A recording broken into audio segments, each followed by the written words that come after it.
mbokk yi xarit yi dal leen jàmm ami internet tey ñu ñëwaat rek am waxtaan bu ñu bëgg sekk ak suñu gan waaye laata loolu dañuy ñëw rek ci suñu bés bii di 8 mars journée internationale des droits de la femme di souhaiter bonne fête à toutes les femmes du Sénégal et du monde entier di leen wax rek suñu droit yi nga xamante ne ñoo ko moom ñu daal di koy fonk bu baax te jox ñu ko mu gën a nekk gëdd di ko souhaiter xawaa sama rakk bi cadreur bi di ko souhaiter jigéenu Sénégal yépp suñu jógee ci lool rek dañuy dalal suñu gan bi di Seydina Omar Mbeng dinañ ko bàyyi mu présenté wu su ko defee ñu dugg ci waxtaan wi nga xamante ne moo xew ci réew mi actualité réew mi côté politique et tout ñu bàyyi Seydina Omar rek mu nuyoo ak ñun internet yi monsieur Mbengue nuyu naa la. jërëjëf Fatima maa ngi lay fay maa ngi kontaan si gan gi nga xamante ni may ngeen ma ko def ma seen ganu tey di nuyu téléspectateurs yi di nuyu donc internet yi kontaan trop si bokk ak yéen jotaay bi et puis tamit di leen ndokkale si bés bi nga xam ne mooy 8 mars. di ndokkale jigéen yëpp.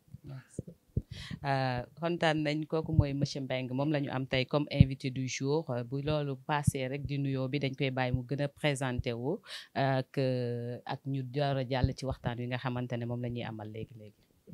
monsieur Mbengue. waaw maa ngi tudd Seydina Omar Mbengue man maay président mouvement La Patrie d'abord mouvement La Patrie d'abord nag dafa nekk benn kuréel boo xam ne biñ ko sancee ak léegi depuis 2013 dañ ko sanc yàlla def ki ko sancoon sax moom si boppam nekkatu fi mu ngi tuddoon Cheikh Seydi Aboubacar Mbengue nekkoon ancien directeur général de l'agence de la couverture maladie universelle moom moo àndoon ak ay nit yoo xam ne ils ont pensé qu'il était important ñu daal di mettre en place kuréel boo xam ne jiital askan wi mooy nekk seen soxla donc 2013 si la ñu créé mouvement bi daal def assemblée générale bi fii sur la VDN ancien conseil régional u Dakar yàlla def nag bi mu décédé en 2017 militants yi nga xam ne ñoom ñoo àndoon ak moom daal di jàpp ne liggéey boobu dañ ko war a continuer wéyal ko ñu nekkoon nag si ay waxtaan ànd ak ñoom di leen si jàppale biñ koy sos kon ñun nekkuñu fi woon moi j'étais en France je suis rentré en 2015 gannaaw loolu donc ñu ànd ak ñoom di leen jàppale di leen accompagner ba décembre 2017 si lañ ñu proposé pour que ñu jël tetu mouvement bi mu nekkoon nag loo xam ne défi bu rëy la woon parce que Cheikh Mbengue si boppam dafa nekkoon un acteur politique majeur nekk aussi un homme très engagé socialement politiquement mais ñu ànd quand même ak ñi nga xam ne ñoom la créé loon mouvement bi continuer liggéey boobu donc depuis 2017 décembre 2017 ba waxtu wi tey jii man maay président mouvement bi ànd si nag xëy góor a xëy jigéen ñuy liggéey boobu ba léegi di sant yàlla bu baax si parcours bi nga xam ne nag jot nañ ko am depuis bi ñu yàlla dénkee liggéey bi. am na solo foog naa def na résumé un tout petit peu mouvement bi nga xamante ne moo ngi tudd La Patrie d'abord si suma juumulee. exactement La Patrie d'abord mouvement boobu la mi ngi ne ñoo ngi ko sos depuis 2013 moom nag mi ngi ñëw ci présidence bi depuis 2017 2013 ba léegi yàgg na et mouvement bi kon xëy na mën nañu wax ni ki xaw na élargir bu baax suñu mënee xam rek à peu près membres yi ci naka la toll un tout petit peu parce que 2013 quand même ba 2024 yàgg na. dama lay jox yenn activités yi nga xamante ne moom la am depuis yow nga nekk à la tête 2017. dama lay jox benn xayma rek. parce que c'est un mouvement qui est un mouvement national. mais xayma bi ma lay jox c'est que aujourd'hui suñu taxawaay si jigéen ñi. ñu ngi si loolu si à peu près 16 000 membres yoo xam ne dañ leen fédéré dans des groupements des calebasses de femmes. suñu jigéen bu mën góor jiite leen muy Maam Sène am taxawaay fii si région de Dakar am taxawaay aussi un peu partout dans le pays mais au-delà de kuréel boobu nga xam ne dafa bokk si biir mouvement bi am na yeneen dynamique yoo xamante ni yeneen kuréel la yoo xam ne depuis 2017 2018 dañu ànd di liggéey parce que tamit munoo rek lépp loo xam ne da nga koy def nga jàpp ne yow yaa koy defal sa bopp yenn saa yi di nga nekk si benn liggéey au fur et à mesure ngay parcourir kër-këraan yi communes yi quartiers yi ngay rencontrer aussi yeneen responsables yoo xam ne dañu am dynamisme dañu am taxawaay donc au-delà de ñun li nga xam ne moom la ñu am comme ancrage dans la région de Dakar dans la région de Thiès principalement mais aussi dans d'autres régions du Sénégal parce que kuréelu jigéen yi yaatu na trop. Association jeunes yi liggéey la aussi ànd ak ñoom si biir mouvement bi yaatu nañ trop dafa am ay groupes yoo xamante ni c'est des groupes organisés ay mouvements yu organisés yoo xam ne dañu rejoindre depuis élection 2019 te ba léegi dañuy àndi liggéey ak ñoom donc loolu moo tax ba fi mu nekk nii ñun suñu liggéey nekk liggéey bu yaatu. ñu ngi si sant yàlla yombul nag parce que c'est un travail qui est minutieux da ngay nekk sur le terrain di rencontrer tout le temps nit ñi di waxtaan ak ñoom mais aussi di jànkatul ak ay difficultés parce que nit ñi tamit dañuy am seen ay jafe-jafe yoo xam ne dañ la siy yaakaar donc nga seet rek noo mën a amee taxawaay pour mën leen ko saafaral. am na solo foog naa dégg nañ ñun yëpp description mouvement bi yaakaar naa ne am na solo mais bu ñu jugee ci affaire peut-être membre yi li nga wax mën nañ jàpp ne c'est un peu élargi yan action pour dégg naa nga wax affaire calebasse pour les femmes et mouvement bi ça regroupe des hommes et des femmes et tout ça à part les calebasses yan action lañu mën nemmeeku nga xamante ne mouvement bi ñu ngi koy def depuis 2017 dañuy wax 2017 parce que peut-être yow mi ñu dalal bopp nga nekk si présidence bi à la tête du mouvement donc depuis boobu la mis à part les calebasses yan activité politique nga xamante ne posé nañ ko ak ñi nga xamante ne ñoom ngeen àndandool wala ñoom ngeen di jàppale ci politique bi. Alors damay rectifier parce que sànq da nga ne mouvement bi c'est un peu élargi le mouvement est très élargi li ñu liggéey boobu ba léegi li tax on est fier de ce qu'on a fait c'est qu'on l'a fait avec nos propres moyens calebasse yi misaal rek la parce que boo ma laajee fu mu toll su ma la joxee estimation si jigéen ñi nga xam ne dañu ànd ak ñun nekk si biir mouvement bi bu ñu tolloo si lim bu toll noonu kon loolu mandarga la si li nga xamante ni liggéey nañ ko mais c'est vrai que damay insister beaucoup parce que femmes yi c'est des principales nu mu tuddati actrices yi nga xamante ni ak jeunes yi ñoom ñooy fi mu ne nii dooleel mouvement politique yi ñoom ñooy dooleel organisation politique yi moo tax ñuy insister beaucoup sur ça mais bu ñu def politique ñun politique de développement lañu def maanaam seet li nga xamante ni moom mooy jafe-jafe góor ñi jafe-jafe jigéen ñi ñu seet naka lañ leen mën a accompagner organiser leen organisation bi nag c'est trouver leen ay formation trouver leen ay mécanismes de financement bu dee jeunes yi ñu xool naka lañ leen mën a accompagner pour que ñu mën a am ay bourses ñi nga xam ne dañuy jàng non ñu ngi si li ñuy joxe si ay bourses moom annuellement on trouve toujours des mécanismes yoo xam ne dinañu fexe ba ay jeunes yoo xam ne dañu jàng ba war a dem université xëy na orienté wuñu leen wala ñoom ay difficultés pour financer seen formation ñu trouver leen ay mécanismes pour ñu mën a daal di am ay bourses donc loolu ça on le fait de façon perpétuelle depuis bi ñu nekkee si liggéey boobu donc formation accompagnement suivi mais aussi taxawaay parce que c'est vrai que bu ñu def politique de développement aussi nous sommes des acteurs politiques bu amee ay moments yoo xamante ni dañu war a nekk sur le terrain politique dañ koy def loolu moo waral par exemple nous avons préparé par exemple la campagne électorale de 2019 nekk ci benn processus boo xam ne ça nous a pris 15 mois 15 mois yoo xam ne dañu nekk sur le terrain di campagne di dem di seeti góor ñi ak jigéen ñi di waxtaan ak ñoom ci banlieue Dakar bi ak hors de Dakar et ça nous a permis bi ñuy dem ba nga xam ne yegg si nañu ci élection présidentielle bi defoon nañu travail boo xamante ni gis nañu jeexital bi sur le terrain parce que nag même su fekkee on se reconnaît comme étant des soutiens du président Macky Sall 2019 taxawaay bi ñu doon am jafe woon na tamit yenn acteurs yi nga xamante ni ils étaient carrément affichés soit de l'APR soit d'autres partis pour ñu am ko parce que parfois discours yi moo dul mën a jàll yenn saa yi nit ki dina ñëw di wax ak population yi duñ ko déglu parce que xëy na am na xarkanam boo xam ne am na fu ñu ko dëkkal ba noppi donc ñun alhamdulilah ñu ngi sant yàlla parce que bu ñuy dem di waxtaan ak nit ñi dinañu déglu dinañu bàyyi xel te dinañu jàpp tamit ne li leen di wax yoon wu ñu leen di indi tamit yoon wu rafet la donc loolu trajectoire la boo xam ne amoon nañ ko on a eu participé dans les élections locales par exemple yi passé am soxlu samay tudd ay tur mais am ay ñoo xam ne dañu am wax non su ma nee soxlu ko c'est parce que c'est le passé mouvement la xam nga soutien bi ci bokk rek mën naa tax mën nañoo dugg ci détail waaw non bon peut-être que dinaa la jox yenn éléments d'information nous avons été sollicités parce que nous sommes dans Benno Bokk Yaakaar nous avons soutenu le principe d'aller avec Benno Bokk Yaakaar mais xam nga aussi organisation politique dafay moment boo xam ne boo si tolloo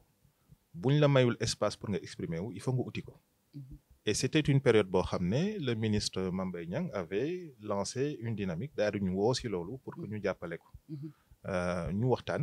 am lu ñu gis loo xam ne war nañ ko mën a indi comme offre politique. Proposer ay candidatures yoo xam ne c'est des gens qui sont ancrés socialement ci seen koñ. am taxawaay ba ñu xàmmee leen fa pour que ñooñu mën a porter des projets au plan local et moom mu daal di nekk le candidat à la ville de Dakar. C'est vrai que liggéey nañ ci loolu le candidat par exemple aux Parcelles Assainies nous avons négocié et nous avons discuté jusqu'à pouvoir le proposer et l'imposer. Le candidat aussi à l'époque à Grand Yoff nous avons pu discuter et l'imposer comme étant le candidat de la coalition mais am na ay jaar-jaar yu tax ba finalement xëy na ñun lañ ci séntu woon comme objectif et comme résultat électoral jotuñu ko ci am. Mais c'est tout à fait normal parce que aussi dafa amoon ay dynamique yoo xamante ni moom moo taxoon ba les leaders Benno Bokk Yaakaar l'Alliance Yewwi Wallu et cetera ont fait un raz-de-marée et donc remporté quasiment tout. Mais voilà, mais loolu c'est normal aussi, c'est dans l'expérience. Mais nous avons quand même aujourd'hui des membres yoo xam ne ils sont conseillers municipaux. Ici dans la commune de Mermoz Sacré-Cœur, nous avons des conseillers municipaux. Nous en avons par exemple à Diass. Nous avons des conseillers municipaux dans certaines communes. Donc ñu ñuy représenter am seen taxawaay et puis ça on en est fiers. Machallah ci aspect politique boobu sax laa doon dugg nga ci mais mën nañu ci continuer ba léegi parce que mouvement politique la te ci politique la ñuy waxtaanee dañuy jàll rek ci mbiru politique bi jamono ji ñu nekk nii parce que wax nga ko accompagnage bi mu ngi yàgg depuis ci élection 2019 yi et après ça ñu jàll 2019 ba 2024 muy beneen mandat bi entre temps lu bari xew na fi troisième mandat dina am du am finalement amul troisième quinquennat sax la ñuy wax xawma deuxième quinquennat troisième mandat coow bi bari woon na ba léegi yéen a ngi woon ci soutien côté Benno Bokk Yaakaar avec la mouvance présidentielle taxawaay bi jamono boobu ñuy wax deuxième quinquennat troisième mandat taxawaayu mouvement bi vis-à-vis de ci décision boobu noonu waroon am naka la demee. En réalité aussi suñu ancrage en soutenant le président Macky Sall. C'est vrai que le président Macky Sall, c'est le leader de la coalition Benno Bokk Yaakaar. Soutenir président, c'est donc être dans cette coalition. Mais ñun dafa am loo xam ne dama koy préciser, c'est que dañuy déconnecter la personne physique du président Macky Sall, qui a un projet politique qu'on soutient, et la coalition qui parfois peut revêtir des dynamiques yoo xamante ni ñun duñ ci d'accord. Mais li am solo ba am solo mooy après élection 2019, il y a eu un projet politique bu ñu waroon dérouler. Et il y a eu des situations économiques yu metti bi ci jiitu moo doon Covid bi mu impacté économie mondiale impacté dëkk yu bari xëy na li ñu waroon egg ci ay taux de croissance ci ay réalisation Covid bokk na ci li ko ralenti ñu jóge ci Covid bi daal di duggaat ci beneen crise politique mooy crise politique bi nga xamante ni moom moo indi jafe-jafe yi Pastef daal di dund avec leur leader Ousmane Sonko. mu nekkoon aussi un moment boo xamante ni jàppoon nañ ne dëkk bi dugg na ci situation bu difficile et nous avons été aussi de ceux qui ont été là pour soutenir le président taxawu ko parce que moom mooy boussole bi nga xamante ni moom la ñu topp. génnaat ci période crise boobu duggaat ci beneen situation compliquée avec la guerre en Ukraine. Mais crise politique bi nga xam ne moom moo indil jafe-jafe Sénégal avec le problème de Adji Sarr Ousmane Sonko ba léegi ñu ngi gis jeexital yi mais li nga xam ne moom moo am solo suñu soutien c'est le soutien pour le président Macky Sall pour sa politique pour le projet qu'il a porté et loolu dañ ko assumer comme ni ñu assumer le bilan de ces 12 dernières années ñu jàpp ne résultats yi nga xamante ni Sénégal am na ko ay résultats yu mag la léegi nag troisième mandat deuxième quinquennat pour rafetal ko tuuti pour rafetal ko wala pour ñàkk ko rafetal xam nga dëkk dafay tollu foo xam ne y a eu sax des moments yoo xam ne la question s'est posée suñu réewu Afrique yi dugg nañu ci benn logique de limitation des mandats boo xam ne gëm naa ne donte dina permettre ay alternance régulière bokk na ci aussi li muy indil ay jafe-jafe réew yu mel ni Sénégal parce que président Macky Sall tey jii expérience bi mu am waroon nañ ci mën a profiter waat au moins pour cette transition là dans cette entrée dans l'ère du pétrole pour que ñu gën a mën a taxawal réew mi mais de toute façon personne n'est indispensable def na fi li mu fiy def te xam na ne aussi bés bu fi jógee yàlla dana dénk Sénégal koo xam ne dina mën a yeggali liggéey bi donc la question sur le troisième mandat ou le deuxième quinquennat pour ñun loolu dépassé nañ ko li am solo fi mu nekk ni mooy fii ñu toll ci wàllu politique lan mooy ëllëgu Sénégal yan taxawaay ci la ñu nit ñi war a taxaw ak enjeux yeex défi yi daal loolu la ñu war a adressé fi mu nekk nii mais ñu dépassé question 3e mandat 2e mandat loolu weesu nañ ko fi mu nekk weesu nañ ko mais ba léegi mën nañ jàpp comme li nga wax rek njeexital yu bari moo ngi feeñ ca ba moo andi yi mën nañu wax parce que 2e mandat 3e mandat élection yi 2024 yi mi ngi naroon am février là on est en mars amagul te ay incertitude la ñuy constaté bu ñu gisee ni jékki nañ jékki ñu jël décret ak yi fi am ñu jiiñ tey corruption yenn conseil constitutionnel yenn membre ci biir waa PDS dugal tey benn loi waa taxawu xawma PDS ñu jàllaat ci loolu ñu jàppoon fi élection le 15 proposition après loolu ñu ne waat le 2 ba tey ñu mujj ci le 24 mars ñu ne le 31 finalement c'est le 24 bi ñu maintenir ndax yaakaar nga ne ak circonstance bi ñu nekk nii élection yooyu dina tenir ci mars bi ñu ne il faut ñu fexe pour que élection daal di am pour ñu daal di bañ a dund benn crise institutionnelle boo xam ne Sénégal mosu ko dund président Macky Sall wax na ne le 2 il rend le tablier parce que c'est la fin de son mandat li ñu waroon mën a waxtaane xëy na mooy bu fekkoon élection bi dafay dépasser date boobu naka la ñuy gérer la transition te waxoon na aussi ne il était dans les dispositions bu ko Sénégal laajee mu accompagner processus boobu mais aujourd'hui que le Conseil constitutionnel a rendu une décision moom en tant que président de la République respectueux des institutions nee na il se conforme à la décision du Conseil ba jàpp date boo xam ne dinañu permettre ñu daal di def le premier tour am les résultats du premier tour avant le 2 ñun kañ li ñuy ñaan fi mu nekk nii mooy ñu def élection bi suñu candidat gagné dès le premier tour. mais yéen seen taxawaay en tant que mouvement la ñuy waxtaanee pas mouvement la patrie d'abord seen taxawaay wala seen gis-gis ci décision conseil constitutionnel bi ak tuuma bi ñu teg ci seen kaw te ba léegi ñun xamaguñu ñun les personnes peut-être yeneen yi ci côté bi ñun ba léegi xamaguñu tuuma boobu am na wala lu amul la décision yi yi ñu rendre entre temps barki démb xawma démb 3 décisions ñoo génnandoo ñii ne 31 ñii ne 24 à la fin ñu dajaloo waat. après yeneen ñu ci génnee. mooy li may wax rek mooy li may wax rek mooy li may wax rek xam nga tergiversation yooyu yëpp. c'est encore des choses yoo xamante ni weesu nañ ko li ñu dëkkmal fi mu ne nii mooy le 24. weesoo guñ dem. non weesu nañ ko le 24 on a une date d'élection. tey incha allahu rabbi wala suba on va entrer dans en campagne électorale pour 12 jours. jàpp nga ne le 24 dinañ dem élection parce que ñu ngi xool ci internet bi aussi ñu ngi génneewaat yeneen que ni bu ñu demee élection le 24 aussi violation des lois la parce que tey temps wu campagne bi dañ ko réduire ba 10 jours et puis buñ ko dépasser au-delà ku nekk di joxe interprétation ci droit est-ce que dans ces conditions là tamit même bu élection amee mënul andiwaat yeneen problème ci résultat yi. Le Conseil constitutionnel rend des décisions qui ne sont pas susceptibles de recours. Conseil constitutionnel bi jàpp na date président de la République bi nga xam ne moom la loi bi jox pour que mu fixer date daal di fixer la date du 24. Conseil constitutionnel bi génne un communiqué qui n'est pas une décision certes mais qui rend compte d'une position du Conseil constitutionnel donc wax na ne kon date bi léegi jàpp nañ ko le 24. donc li ñeneen ñi di wax yëpp. dootul wax waaw mais quand même c'est le Conseil constitutionnel xëy na peut-être format boobu ñoom ñoo xam lu tax ñu daal di informer l'opinion pour dire que position au conseil bi ça rejoint la date que le président a choisi pour le 24 donc loolu bés bu fekkente ni jàpp nañ ko ba noppi li am solo mooy dem ci élection xam nga tuuma boo xamante ni ki ko teg ci kaw conseil constitutionnel bi ak ñeneen kooku génneegul preuve pour daal di taxaw daal di ne tuuma bi lii mooy firnde bi kon boo toppee ci loolu di ci wax dafay nekk ay kasaw rek. c'est que ñun tuuma boobu moo andi woon annulation. waaw mais tuuma bi moo indi annulation bi. mais est-ce que kon bu ñu xoolee ba ci biir annulation boobu amoon na sens parce que tuuma bi tey moo andi ñu dem loi yóbbu loi fële ci assemblée voté ko pour confirmer annulation bi ñu ñëwaat tuuma boobu amagul benn firnde ñu jàllaat ci élection léegi est-ce que à la fin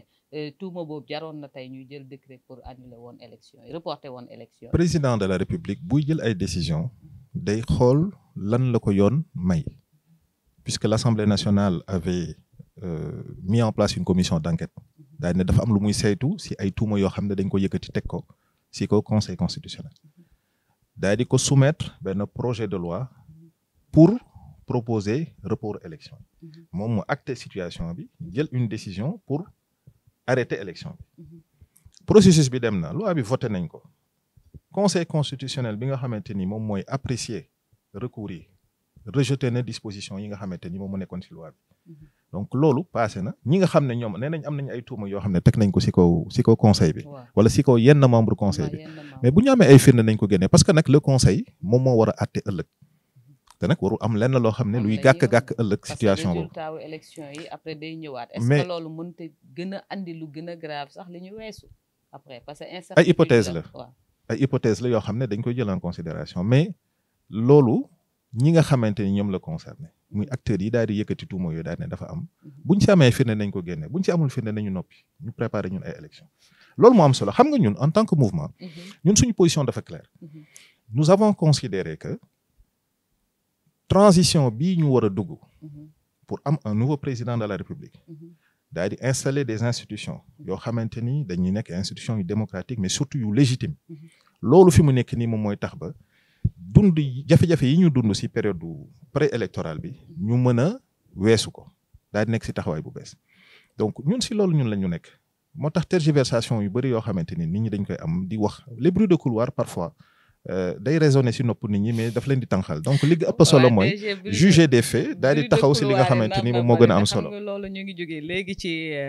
conseil constitutionnel parti politique yëpp yi nga xamante les acteurs politiques yi nga xam ne ñoo ko mais bii moom bruit bi moom ci biir mouvement bi ci boppam bruit bi muy ñëw jundu mooy bruit bi nga xamante ne seen côté la bokk parce que tey ñu ngi jëm ci élection yi. foog naa campagne bi 10 jours ngeen ci am pour def ko 12 jours à peu près mouvement bi taxawaayam ci campagne bi pour jàppale dëgg-dëgg candidat bi naka la mën a taxee mais au-delà de ça aussi Benno Bokk Yaakaar benn candidat la am muy Amadou Ba ki président désigné mais bu ñu xoolee wax yi bari na trop temps yi ci moom moo wax lii moo def lii te ñi nga xamante ne ñoo koy wax xam nga su fekkoon opposition bi sax mën nañu wax mais ñi nga xamante ne ñoo bokk ak moom ci biir Benno Bokk Yaakaar ñoo yëkkati yenn ñu dem bay génnee ay audio sax di ko teg ci réseau yi di ne c'est sa voix et tout ça moo def lii moo def lee nan ngeen ko nar a dundee ak est-ce que du andi tasaaroowu tey Benno Bokk Yaakaar ba yéen mouvement yeeg ñeneen ñi nga xamante ne tamit ñoo ngi ci biir di si jàppale nan lañ ko nar a dundee. xam nga nous avons une position qui est responsable dama la wax au départ ne nous faisons une distinction entre la personne du président Macky Sall bi nga xam ne pour beaucoup de raisons nous l'avons soutenu et nous continuons à le soutenir ak Benno Bokk Yaakaar bi nga xam ne président dafa def une déclaration daal di ne nekkul candidat pour l'élection présidentielle de 2024 ñun dañu toog ñu waxtaan suñu biir en tant qu'organisation daal di ne président nous l'avons soutenu léegi nee na nekkatul candidat les jeux sont ouverts il y a beaucoup de candidats au sein de Benno Bokk Yaakaar il y a d'autres candidats qui ne sont pas de Benno Bokk Yaakaar lan mooy nekk suñu taxawaay ñun suñu bopp en tant que mouvement La Patrie d'abord ñu toog waxtaan analyser situation politique bi et nous avons considéré que waruñu ñu tànnal candidat ñun dañu war a toog xool li nga xamante ni moo ñu doy ni ñu président Macky Sall doy woon noonu la ñuy toogee xool candidat boo xamante ni xar kanamam ay taxawaayam xam-xamam li mu war a mën a indil Sénégal ñun jàpp nañ ne loolu moom moo war a mën a permettre ñu yegg fi ñu war a yegg ñu porter candidature boobu soutenir ko si ubbeeku boobu bi ñu ko ubbeekoo nous avons été sollicités quasiment par tout le monde demuñu seeti ñëpp nag am na ñoo xam ne fii ñëw nañu toog fii ñu recevoir leen sama biir bureau ñu toog waxtaan ak ñoom ñu ne ñu bëggoon nañu ngeen ñëw àndax diw am ay candidats yoo xam ne ils se sont déplacés personnellement ñëw ba fii fekk si ñu am ñoo xam ne ils nous ont sollicités par nos divers réseaux bëgg nañu waxtaan ak yéen ba wax ji egg si man ñu échanger téléphone dem seeti leen déglu lan la ñu bëgg a proposer Sénégalais depuis le mois d'août 2023 nous avons eu régulièrement des entretiens avec des candidats à la candidature ku si nekk proposé ñu dara projet politique naka lañ mën a àndee et cetera daal di ne lii nga xamante ni moom la ñu jàpp mooy candidature bu proposé projet bu coïncider ak ñun suñu ambition pour Sénégal parce que tamit li nga xam ne moom mooy trajectoire bi ñu am depuis 2012 ñun dañ ko assumer li nga xam ne lu baax la si assumer aussi li nga xamante ni dese na si deferu donc ki ne inscrire dans cette continuité là proposer ñu benn alternative bu crédible dinañu ànd ak moom période boobu biir Benno Bokk Yaakaar on a eu des choix yoo xamante ni ñoom def nañ ko xëccoo nañu et cetera ñii ñu mujj choisir le candidat Amadou Ba officiellement. Aly Ngouille Ndiaye daal di dem. Mame Boye Ndiaye dem. Mame Boye Diao plutôt daal di dem. Boun Abdallah dem et cetera et cetera ñoom ñëpp on a rencontré ñenn ñi dama leen gis personnellement. ñenn ñi on a discuté avec nos lieutenants ñu waxtaan on a fait les comptes rendus et finalement nous avons pris la décision bi ñu discuter suñu biir nous avons pris la décision de soutenir le candidat Amadou Ba sans discussion préalable c'est-à-dire que bi ñu defee analyse boobu yëpp dañu décider ne de soutenir le candidat Amadou Ba amax moom entretien discuter ak moom wane suñu engagement mais aussi wax li nga xamante ni moom la ñu bëgg def. mais dégg ngeen programme bi quand même. non on a échangé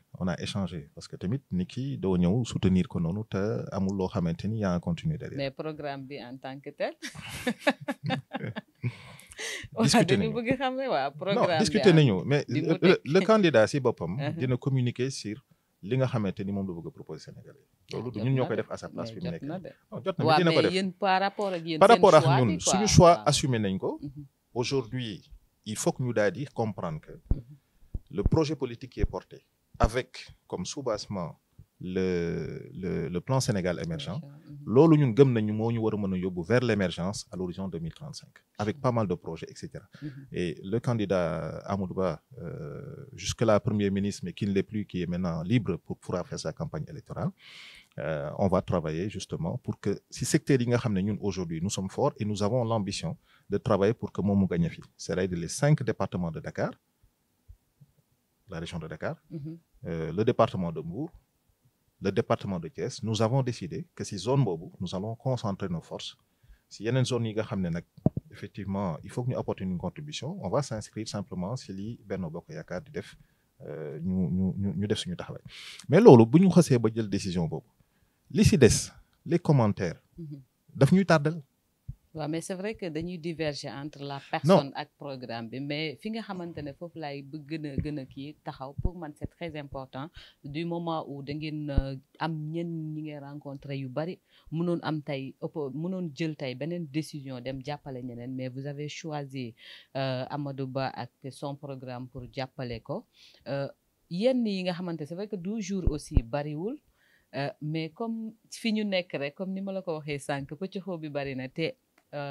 incertitude la ñu mën a am est-ce que yii ñuy wax ci suuf te mu jugee ko ci biir su génnee tey ba mu am nu mu demee mouvement bi du ci am benn jafe-jafe wala en quelque sorte regret ne suñu xamoon dem fii wala yeneen ak yeneen yu mel politiquement booy jël benn orientation da ngay def sa analyse da ngay peser le pour et le contre mais après da ngay assumer wu parce que xam la moo bon te nag jikko nañ ko si environnement politique bi mooy principe bu ngarale c'est-à-dire samp sa tànk fii samp sa tànk fële nit ki dañuy xamal couleur da ngay weex wala nga ñuul xam nga dafa am loo xam ne je l'ai partagé avec beaucoup de candidats bu ñu waxtaanee ba si biir parce que koo si gisal waxtaan dafa naan dama bëgg vraiment nga ñëw dem nañu sax ba nañu sax il y a des candidats qui nous ont dit on a une réunion du staff war nañu def une conférence de presse dañu bëgg nga ñëw taxaw ma ne leen mais nit koo xam ne benn waaw la am boo bëggee mu jox la ko te moom pareegul da nga koy poser problème. du yomb de. comme que benn waaw la ñu am nag moo tax ñu téye woon suñu waaw. waxtaan ak ñi ñu war a waxtaan ak ñoom. ba ñu jëlee décision nag ñu joxe suñu waaw. léegi nag dañ si dugg loolu daal di ko assumer maintenant wax nga ko tout à l'heure au sein de l'APR il y a une situation difficile. Il y a des gens qui sont d'accord pour la candidature d'Amadou Ba. Il y en a qui sont peut-être pas aussi enthousiastes. Il y en a qui ne sont pas d'accord. ndax bari na bariwul ça c'est une appréciation.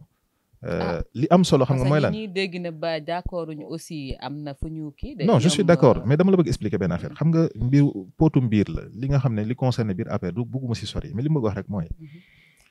am na ñu ànd ak moom am na ñu sceptique am na ñoo xam ne dem nañu ber seen langue. Le candidat Amadou Ba doit comprendre et je pense qu'il l'a très bien compris que pour gagner il faut fédérer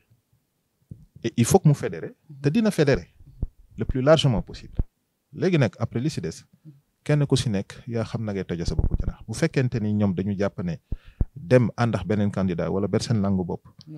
mooy seen choix politique ben ñu def ko ñu assumer ko en tout cas en dernier ressort ce sont les populations qui vont choisir 12 jours bari na bariwul wante xam nga si kan la gàtt si ki nga xam ne dafa xaar ba ñu daal di ne prix muy doog a dem. waaye li ci mën a xaj tamit bari na ñun déedéet dama la bëgg wax ne ñun ba ñu déparé dafa yàgg. xam nga 2019 ba ñu jëlee décision engagé wu politiquement en décembre 2017 si li ñu commencé di campagne commencé ko Parcelles Assainies après génn Parcelles dugg Pikine Guédiawaye Kër Massar bi ñu defee loolu lépp ñu dellu si waat Yaraax Grand Yoff et cetera on a fait toute la région de Dakar. moo tax bi ñu demee ba ñu def pré-campagne électorale bi nit ñi di jóg on a pris un peu de recul ba campagne bi dugg si vers mois de décembre ñu daal di engagé wu et puis on a fait une campagne tambour battant ba bi résultat premier tour yi génne donc ñun dañuy teel a jóg noonu te aussi la ñu amee taxawaay boobu ba léegi ñu nekk si liggéey bi on est vraiment avec des délais très courts mais li am solo mooy bu ñu nee PRIP nit ñi daal di xamante ni fii ak fii am nañu levier nécessaire yi nga xamante ni bu ñu wàccee sur le terrain on est capable de discuter avec les Sénégalais mag ndaw góor jigéen proposer leen li nga xamante ni bés bu ñu ko dégloo dinañ def la différence entre le candidat que nous avons soutenu et les autres candidats loolu rek moo si am solo. mën nañ jàpp daal ni mouvement moom Patrie d'abord choisir na candidat wam te lu mu mën di am da koy assumer du ngarale comme ni nga koy waxee. choisir nañu le principe est déjà acquis. Nous sommes sur une perspective de travail pour la victoire du candidat. yaakaar ngeen gañ. incha allah bu soobee yàlla dinañ gañ. optimisme la de mais est-ce que am nga si yaakaar côté bee taxaw nañ Diomaye mooy kii de. Sénégal dafa nekk réew moo xam ne xam nga Sénégal dafa nekk réew moo xam ne réew mu nit ñi ràññaliñ si sur la scène internationale. ñu nekk si situation bu doy waar. am président boo xam ne am na expérience bu téye réew ak expérience internationale moo tax ñun ñu jàppoon ne. nekkat fi lu doon jëriñ Sénégal mais aujourd'hui on doit choisir un nouveau président gis nga bi ñu defee saytu am na ñaar ba peut-être ñett ci candidat yi nga xamante ni ñoo fi nekk yoo xam ne war nañu am nañu bokk taxawaay ak capacité ak mën-mën pour yor Sénégal bariwuñu de liñ fi nekk non liñ fi nekk yëpp non bu ñu xoolee candidat yi bu ñu mënee tudd pataxal tuuti seen tur Khalifa mën na Idi mi ngi fi te Diomaye Idrissa Seck Idrissa Seck dinaa ko tudd mais problème bi mooy Amadou Ba waaw mën nañu na nangul mais Amadou bu ñu nee Macky mooy Amadou waaye Amadou du Benno Bokk Yaakaar xam nga day xaw a compliqué. La présidentielle c'est le moment pour un candidat de parler au peuple. Donc, au-delà de l'organisation politique, c'est le candidat lui-même. Moi, taxaw ci jàkkaarloo Sénégalais. Et li ñu gëm mooy ñi nga xam ne am nañu taxawaay bi bu ñu taxawee ñu daal di ne diw moom mooy président de la République du Sénégal Sénégalais bu ko gis dina ci am fierté te ña nga xamante tamit ñoom ñoo nekk à l'étranger di xool Sénégal dinañu am respect ci ki nga xam ne moo jiite Sénégal ñun loolu la ñu gis ci président ñu ngi ko koy ñaanal Amadou Ba. ñaan nañu mu daal di nekk le président de la République du Sénégal bu ñu defee élection bi te on est confiant parce que on est sur le terrain maintenant c'est pas facile il faut pas que ñu considérer que l'élection elle est pliée elle n'est pas pliée elle sera difficile mais nous sommes confiants parce qu'on a un bon candidat on a un bon projet politique on s'inscrit dans la perspective du Sénégal émergent li fi président Macky Sall def quand même en 12 ans on a eu des situations yu métti yu ñu doon dund Sénégal amul courant amul lii amul lële aujourd'hui sur les enjeux du pétrole yi nga xamante ni ñu ngi koy dund pourquoi bitim réew mu am ay jafe-jafe yoo xamante ni aujourd'hui si crise bi ñuy dund ñu ngi gis ne bitim réew ñu ngi dugal seen loxo bu baax a baax si biir Sénégal mais stratégiquement par exemple gaz to power bii ngi ñu bëgg a def lu bëri si gaz bi nga xamante ni gazu Sénégal la doon na gën a yomb rek ñu jaay ko bitim réew européens yi américains et cetera jël ko profité aussi développer seen économie dañu décider daal ne am na si pàcc boo xam ne dañ koy consacrer uniquement pour Sénégalais fexe ba ñu togg fii courant boo xamante ni suñu gaz lañ koy toggee coût yi daal di baisser ñu mën a fexe ba daal di mën a développer suñu industrialisation donc loolu enjeu yooyu perspective yooyu jàpp nañ ne kii nga xam ne moom mooy suñu candidat Amadou Ba moom mën na def transition boobu daal di ñu permettre ñu daal di am Sénégal bu yaatu loolu nag ñëpp xaj nañ ci on a des candidats qui sont nos adversaires nous allons travailler à les combattre de façon très démocratique par l'expression mais duñ fi nekk di sànni xeer di wax ju ñaaw parce que dépassé nañu loolu. dinañ ñëwaat tuuti sax ci international waa ak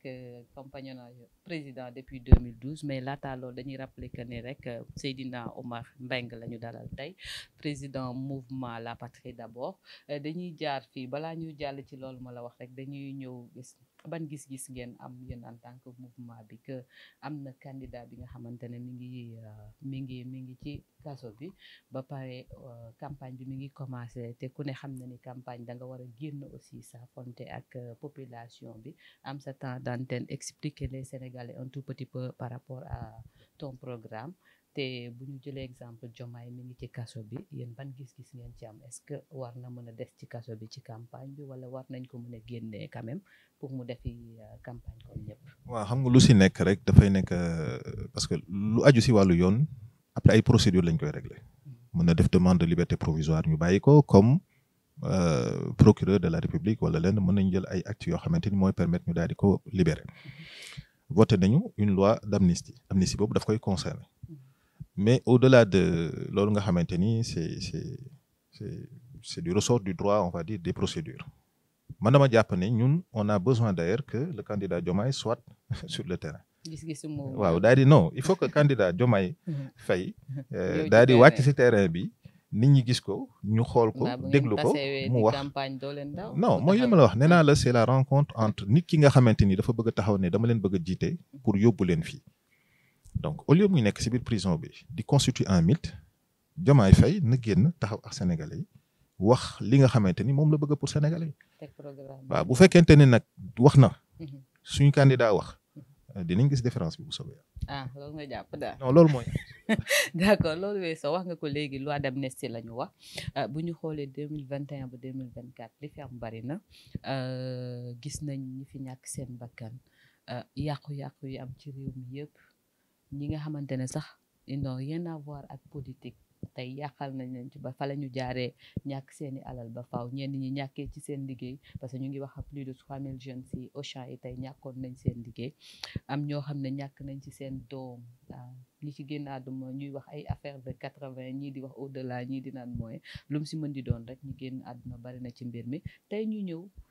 président dugal loi d'amnistie boobu est-ce que loolu en quelque sorte du nekk loo xamante ne nii mën nañ ko tuddee bu ñu bañee wax insulte wala leneen à la mémoire des morts parce que tamit li tax ñëpp ñàkk seen bakkan kenn xamul lan la ñan ñoo leen rey ba tey xamaguñu enquête rek la ñu wax léegi bu dee enquête boobu tey prison yi ñu xëy libéré leen te ba léegi xamuñu fan la féetee ban gis-gis ngeen ci am yëpp tànk waaw xam nga li fi xew depuis 2021 moom la ñuy amnistie mu ngi tukkee nag ci benn fait divers. Une fille qui a porté plainte contre un leader politique Ousmane Sonko pour dire que y a des faits de viol yu grave yoo xamante ni moom lay tuumaale nit kooku foofu la yëpp tukkee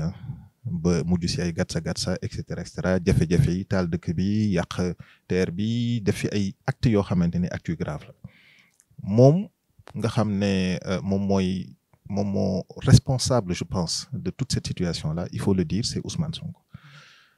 on a traversé une situation difficile mu am ñu bëri ñoo xam ne yàqu la nañ si am ñu si ñàkk seen ay bakkan am affaire yu bëri yoo xamante ni yu dangereux la yu doy waar yoo xamante ni am na fi waaw mais dama la wax lu doy waar am na fii si réew bu ñu toogee léegi nag ba tollu si situation boo xamante ni président dafay rendre son mandat ñu nekk ci période politique bu doy waar am un acteur majeur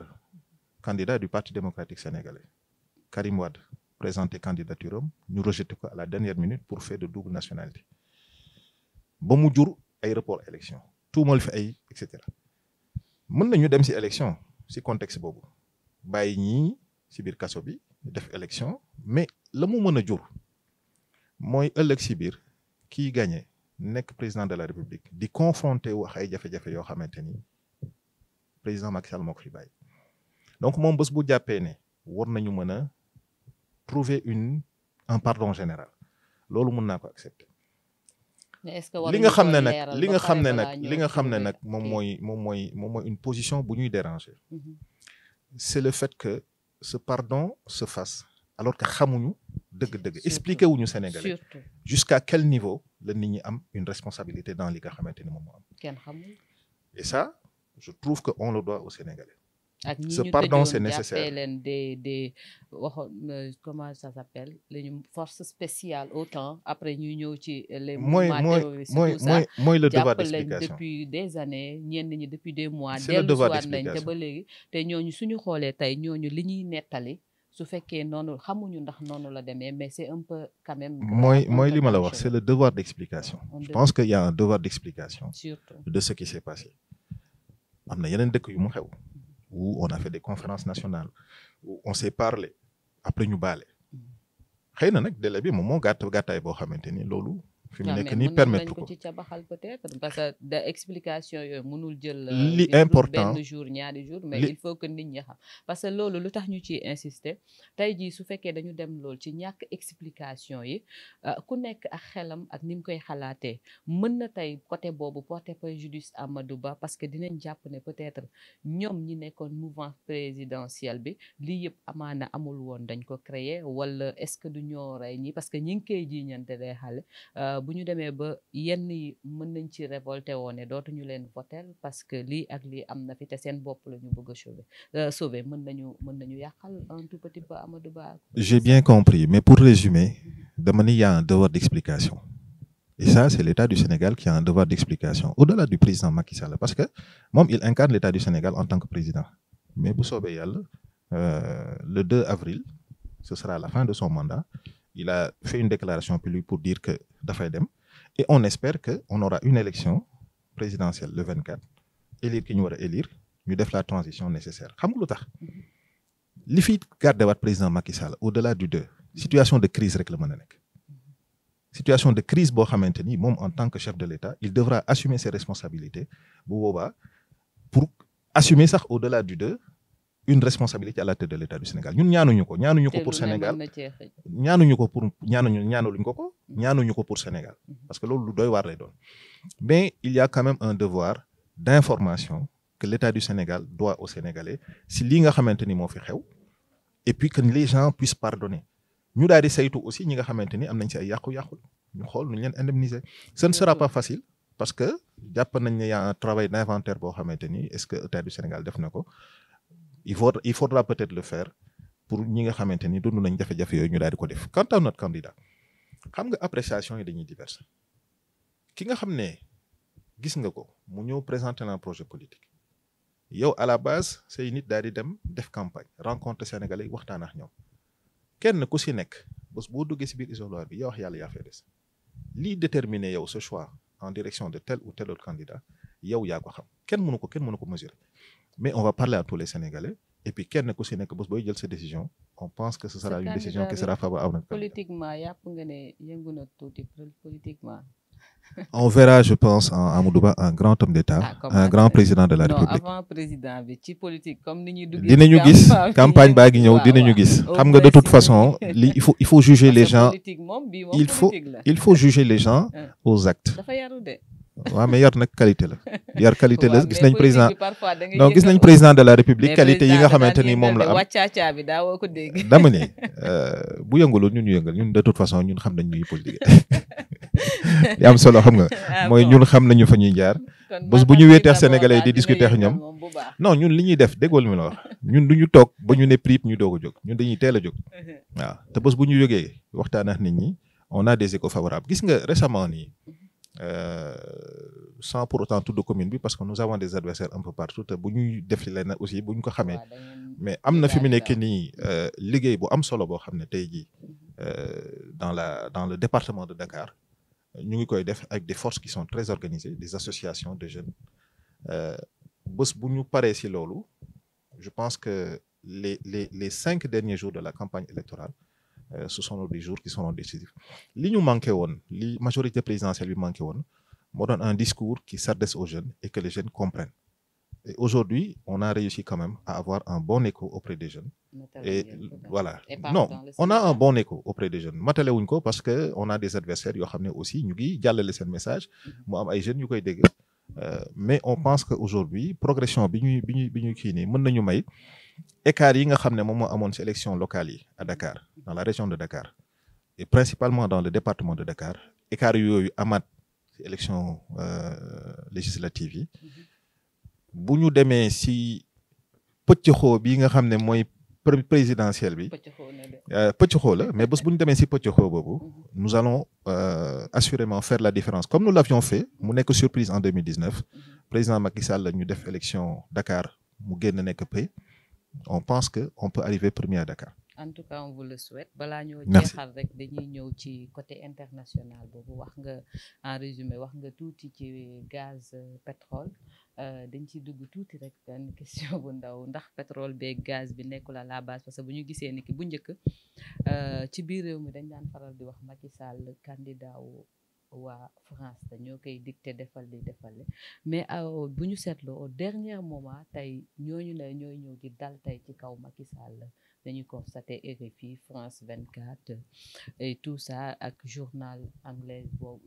boobu noonu gis nañ fan yi récemment li ñuy attaqué Sénégal ak son président ban gis-gis ngeen jàpp. dépassé na sax BBC France 24 et RFI et cetera parce que même Al Jazeera dañuy def ay attaques yu dangereuses même presse américaine bi aussi boo xoolee président Macky Sall dafa am taxawaay boo xam ne daf ko am. ubbi Sénégal pour mu am ay partenaires yu bees ñu am perspective pétrole gazière boo xamante ni dafay positionner Sénégal si environnement bu bees boo xamante ni ñun bokkuñu fi woon xam nga léegi dugg nañu dañu war a dugg biir OPEP organisation gazière bi aussi bi nga xam ne ça regroupe les producteurs et explorateurs de gaz boole ni ci Sénégal bu fekkee dañuy dund une crise bu déparé si guerre ukrainienne bi gazu Russie bi dematul Europe prix yi daal di yokk Sénégal daal di nekk producteur de pétrole et de gaz à moins de 5000 kilomètres des États-Unis et de l'Europe dafay nekk concurrent pays producteur u gaz ak pétrole yu bëri mais dafay am aussi positionnement boo xamante ni de façon géostratégique ni dañ koy soxla léegi nag da ngay seetlu ne de la même manière que presse étrangère bi di attaquer léegi président Macky Sall noonu léegi la ñuy adouber on va dire ñi nga xam ne démb ñoo fi doon wax France dégage wax nangam da ngay comprendre rek ne derrière il y a des enjeux am na ñoo xamante ni li leen soxal mooy teg seen loxo si suñu pétrole ak suñu gaz ni nga xamante ni fexe nañ ko ba lijjanti ko Irak lijjanti ko pour yeneen dëkk yu mel ni yéen a ci war a teg seen loxo tey xamal ko jeunes yi nga xamante ne ñoo ngi biir Sénégal ba am na loo xam ne de façon responsable président de la République du jëkk di ko teg si mbedd bi dañuy waxal nit ñi dañuy waxal sénégalais jusqu'au niveau d'information bi nga xamante ni mën nañ ko porter à l'attention des sénégalais ñu discuter ak ñoom pour ñu daal di xam ne pétrole ak gaz am na fi lu ñu war a liggéey la pour que effectivement mu daal di amal njëriñ Sénégal mais bu ñu sàgganee nekk si xiiroo ak ŋaayoo boo xamante ni amaluñu benn intérêt am na ñeneen ñoo xamante ni ñoom ñooy ñëw fexe ba jaxase ñu suñu biir pour di indi seen ay bateau yoo xam ne biir géej la ñu nekk di pomper suñu pétrole ak suñu gaz di ko yóbbu. loolu nag incha allah bu soobee yàlla du am mais responsabilité la laaj. dafa laaj mu daal di am ay kilifa yoo xamante ni ñoom la ñuy dox suñu réew ñu téye ko ñooñu daal di ñu teg si yoon woo xamante ni yoon buy indi jeexital bu baax la si Sénégalais yi koom-koom bi yokku jafe-jafe yi ñu am si wàllu emploi formation et cetera yooyu yëpp ñu daal di ko saafara. et puis yàlla may ñu ëllëg bu rafet incha allah amiin incha allah monsieur Mbengue dafa mel ni ñoo ngi jeexal yaakaar naa wër nañ yëpp pratiquement def nañ tour yëpp li ñuy tëjee rek di ko jeexalee gis-gis bi ak bi nga xamante ne yéen am ngeen ko yow mais yéen en tant que mouvement Patrie d'abord ci compagnonnage président de la République ak ñi mu àndal di liggéey ban jàngat ngeen ci am relation bi depuis 2012 ba tey jii ñuy wax ne mi ngi tàggoo. ñun jàpp nañ ne on a eu un président Macky Sall bu bëgg Sénégal bu taxawu Sénégal bu jik Sénégal aussi boo xam ne constitué na équipe pour ñu ànd liggéey saa yu neexee nag ñëppay nekk sa xarit bu jafe-jafe amee doo gis kenn et situation boobu malheureusement si la toll fi mu nekk nii mu nekk lu regrettable ñu ngi koy souhaiter une bonne fin de sortie élection yi ñu def ko de façon très apaisée ak ëllëg boo xam ne ëllëg bu yaatu la si yeneen yi jumtuwaay yi nga xamante ne def ko bëgg a jublu di adresser aussi un message aux Sénégalais ñu ngi jëm si benn élection boo xam ne enjeu yu am solo la loolu dafa tax ba ñu war a bàyyi xel ki ñuy tànn ëllëg pour jox ko responsabilité réew mi ñu bañ a tànn ci émotion ñu bañ a tànn ci mer ñu bañ a tànn fekk dañ ñu nax dañu xam bu baax kan moo baax pour Sénégal kilifa goo xam ne mat na kilifa xam na nu ñu yoree réew am na expérience am na ay buntu yoo xamante ni dina ko permettre transition bi ñu war a def pour dugg dans l'économie pétrolière et gazière mu jëriñ Sénégal kooku ñu tànn ko te jàpp nañ ne kooku c'est le président Amadou Ba. macha allah kontaan nañ tey ñu dalaloon rek monsieur Seydina Oumar Mbengue président mouvement La Patrie d'abord tey moom lañ amoon yaakaar naa ni waxtaan bi neex na leen dugg nañ def nañ un tout petit peu wër politique bi li fi xew yëpp dañ lay gërëm rek di la sant di kontaan dalal la xam naa beneen yoon mën nañu ñëwaat soo ko bëggee rek ñu jàllaat ci yeneen yi nga xamante ne amaana omettre nañ ko te mu waroon jàll. gërëm nañ kontaan naa trop si li ngeen ñu jox opportunité ñu waxtaan ak internet yi waxtaan ak sénégalais yi nekk fii si réew mi ak yi nekk bitim réew yàlla danañu may incha allah yeneen occasion puisque ñu ngi si campagne électorale dinañ leen boole tamit si suñuy activité ngeen daal di ñëw gis li nga xam ne ñu ngi koy def incha allah jërëjëf. Allez, merci beaucoup.